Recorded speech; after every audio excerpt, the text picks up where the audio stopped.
Hello eighth class. आज हम पढ़ेंगे, कल हमने क्या पढ़ा था? पृथ्वी की संरचना पढ़ा था ना हमने। पृथ्वी की संरचना 3 हिस्सों में डिवाइड थी, तो वो चित्र आपको अपनी कॉपी में बना लेना है। और सबसे ऊपर क्या है, नीचे हिस्सा क्या है, सबसे ऊपर वाले भाग को क्या कहते हैं? भूपर्पटी कहते हैं, है ना। और जो 3 हिस्सों में हमने उसको डिवाइड किया था, वो पूरा आप अपनी कॉपी में बना लेंगे कि पृथ्वी की ऊपरी सतह को भूपर्पटी कहा जाता है। आज हम पढ़ेंगे सेल के बारे में। सेल अथवा चट्टान, है ना। सेल अर्थात किसको बोलते हैं? चट्टान को। तो आप ये चित्र देख लीजिए अच्छे से।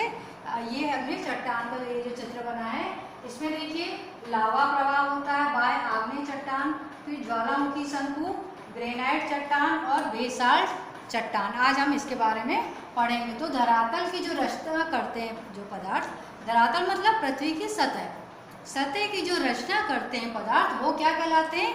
सेल या चट्टान कहलाते हैं।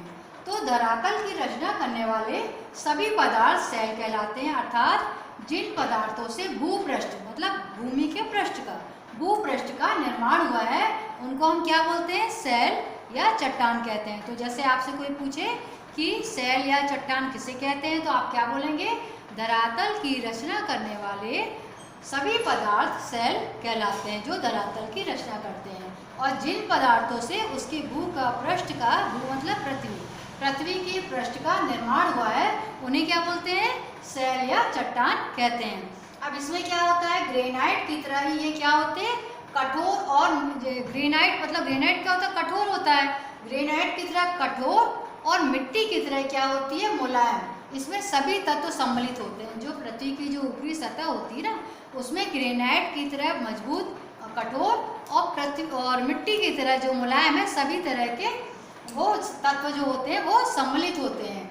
और ये अनेक खनिज के मिश्रण से बनी होती है। इसमें जैसा कि हम पढ़ चुके हैं ना कि पृथ्वी के अंदर अनेक प्रकार के खनिज पदार्थ हैं, है कि नहीं। तो उसमें हमने पढ़ा था कि ये सब जो सेल होती हैं, ये इसके अंदर ग्रेनाइट, है ना, मैग्नीशियम, लौह तत्व, ये सब सम्मिलित होते हैं ना। तो ये जमीन के अंदर होते हैं। जमीन के अंदर क्या खनिज पाए जाते हैं? तो ये सब क्या है? इनके अंदर अनेक ग्रेनाइट की तरह, ग्रेनाइट जिसकी स्लेट बनती है, देखा होगा आपने। और इसके कठोर और मिट्टी की तरह ही मुलायम सभी तत्व इसमें सम्मिलित होते हैं अनेक खनिज के मिश्रण से। और यह क्या होता है? अनेक खनिज के मिश्रण से बनी होती है।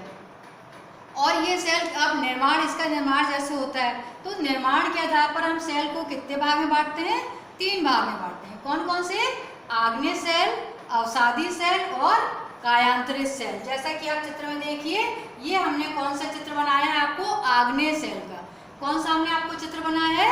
आग्नेय सेल का। कि किस तरह से धरातल में देखिए, ये बी हमने क्या बताया? बेसाल्ट चट्टानें। और ए क्या है? ये ग्रेनाइट चट्टान है। जहाँ ए लिखा है, यहाँ पे कौन सी चट्टान होती है? ग्रेनाइट चट्टान। और यहाँ पे क्या होती है? बेसाल्ट चट्टान है। यह लावा प्रवाहित होता है, तो ये ज्वालामुखी का ये शंकु बनता है ना। ये लावा निकलता है जमीन के ऊपरी सतह पर। तो आज हम आग्नेय सेल के बारे में पढ़ रहे हैं। आपको ये वाला चित्र आग्नेय सेल का अपनी कॉपी में अच्छे से बना लेना है। तो आज हम पढ़ेंगे आग्नेय सेल क्या होती है। तो आग्नेय सेल क्या? भूपृष्ठ, भू मतलब जमीन के ऊपरी पृष्ठ की पहली सतह होती है, उसको हम क्या कहते हैं? जो पहली सतह होती है उसको हम क्या बोलते हैं? आग्नेय सेल कहते हैं। और इसको प्रारंभिक सेल भी कहते हैं। अब प्रारंभिक सेल क्यों कहते हैं? क्योंकि ये प्रारंभ में होती है, इसीलिए हम इसको क्या बोलते हैं? प्रारंभिक सेल भी कहते हैं। अब आग्नेय सेल क्या होती है? भूपृष्ठ की प्रारंभिक सेलें हैं। इन्हें प्राथमिक सेल भी कहते हैं। ये सेलें पृथ्वी के आंतरिक भाग में पिघले पदार्थों के ठंडे होने से बनी हैं। और भूपृष्ठ के नीचे अति गर्म पिघला पदार्थ जो होता है, भूपृष्ठ में जमीन के नीचे अति गर्म होता है वो जो पिघला हुआ पदार्थ है, जैसे ही वो ठंडा होता है तो क्या होता है? कठोर हो जाता है और जम जाता है। तो ये अति गर्म पिघला पदार्थ भूपर्पटी मतलब पृथ्वी के ऊपर अथवा उसके ऊपर क्या होता है? भूपर्पटी के ऊपर मतलब ये हमने क्या पढ़ा था? भूपर्पटी ऊपरी सतह। इसके ऊपर क्या होता है? ये ठंडा होकर क्या होता है? जम जाता है, कठोर हो जाता है। जैसे ये ठंडा होता है ना ये पदार्थ, तो क्या होता है? ये कठोर हो जाता है। और इसे क्या बोलते हैं? आग्नेय सेल कहते हैं। इसी को क्या बोलते हैं? आग्नेय सेल कहते हैं। अब ग्रेनाइट का उपयोग किसके लिए किया है? ये इमारती पत्थर के रूप में भी होता है। ग्रेनाइट का उपयोग इमारती पत्थर के रूप में भी होता है। और कभी कभी गर्म पिघला पदार्थ किसी छिद्र या दरार से बाहर निकलकर, ये गर्म या पदार्थ ये कभी छिद्र से या दरार से बाहर निकल जाता है। ये देखिए, जैसे ये छिद्र यहाँ से बाहर निकल गया, तो बाहर निकलकर क्या बनाता है, भूपृष्ठ पर क्या होता है, ये भूपृष्ठ है, इस पे क्या हुआ, ये फैल गया, भूपृष्ठ पर फैल जाता है और बहुत ही जल्दी ठंडा होकर ये क्या होता है, कठोर हो जाता है। भूपृष्ठ पे फैल जाता है और फिर ये ठंडा होकर क्या हो जाता है, कठोर हो जाता है। और इस प्रकार बनी आग्नेय शैल को क्या बोलते हैं, इस प्रकार की बनी आग्नेय जो शैल होती है उसको क्या बोलते हैं, बेसाल्ट चट्टानें कहते हैं। ये अत्यंत कठोर होती हैं और काले कलर की होती हैं, ठीक है, और इसका उपयोग सड़क बनाने के काम में किया जाता है। तो आज हमने प्रमुख पढ़ लिए हैं आग्नेय शैल। एक बार हम फिर से आग्नेय शैल को रिपीट कर देते हैं ताकि आपको अच्छे समझ में आ जाए। सबसे पहले तो ये भूपर्पटी के ऊपरी सतह पर होती है, इसलिए इसको प्राथमिक शैल भी कहते हैं क्योंकि ये शुरू में होती है। तो सबसे पहले पढ़ेंगे शैल क्या होता है। तो शैल क्या है, धरातल की रचना करने वाले सभी पदार्थ क्या कहलाते हैं, शैल कहलाते हैं। अर्थात जिन पदार्थों से भूपृष्ठ का मतलब जमीन के ऊपरी पृष्ठ का निर्माण होता है उन्हें क्या बोलते हैं, शैल या चट्टानें कहते हैं। इसमें ग्रेनाइट की तरह ही क्या कठोर और मिट्टी की तरह मुलायम, इसमें ग्रेनाइट की तरह, ग्रेनाइट हमने पढ़ा ना, ग्रेनाइट चट्टानें, ये जो भाग होता है ये क्या होता है, यहाँ पे ग्रेनाइट चट्टानें होती हैं।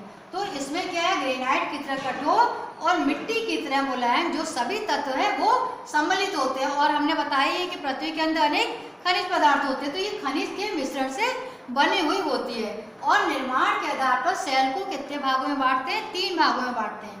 कौन कौन सा, पहला आग्नेय शैल, दूसरा अवसादी शैल और तीसरा कायांतरित शैल। कौन सी शैल, पहला आग्नेय शैल, दूसरा अवसादी शैल, तीसरा कायांतरित शैल। आज हम आग्नेय शैल का हमने आपके सामने चित्र बनाया है और आग्नेय शैल को हम आपको अच्छी तरह समझा रहे हैं। आग्नेय शैल भूपृष्ठ के प्रारंभिक शैलें होती हैं, प्रारंभिक मतलब शुरुआत में होती हैं, इसीलिए इसको प्राथमिक शैल भी कहते हैं, ठीक है।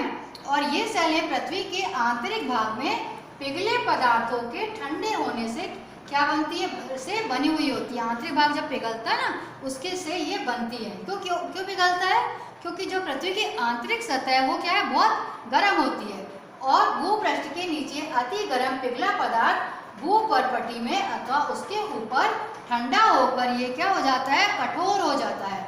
और कभी कभी गर्म पिघला पदार्थ किसी छिद्र या दरार से जिस तरह से निकला हुआ है बाहर निकलकर क्या बनाता है, भूपृष्ठ पर फैल जाता है, जिस तरह से ये फैल गया है। और यह बहुत ज़्यादा ठंडा होकर क्या हो जाता है, कठोर हो जाता है। इस प्रकार कौन सी सेल का निर्माण हो जाता है, इस प्रकार ये कौन सी सेल का निर्माण हो गया, आग्नेय सेल का निर्माण हो जाता है। और ये बहुत कठोर होती है, काले कलर की होती है और इसका प्रयोग सड़क बनाने के लिए किया जाता है। तो आप लोग अच्छे से अपनी कॉपी में ये चित्र बना लीजिए और इसके बारे में आग्नेय सेल, ये सेल जो होती है सेल चट्टान कितने प्रकार की होती है, 3 प्रकार, आग्नेय, अवसादी, कायांतरित सेल। और तीनों अब आपने आज जिसका बारे में लिखा है पूरा आग्नेय सेल के बारे में लिखा। कल हम आपको आग्नेय सेल के बाद कौन सी सेल आती है, अवसादी सेल, अवसादी सेल और कायांतरित सेल के बारे में इसके बाद हम आगे का पढ़ेंगे। तो आज इसको आपको अच्छे से कॉपी में नोट कर लीजिए। और भूगोल है, आपको हर एक चीज़ का चित्र बनाना है।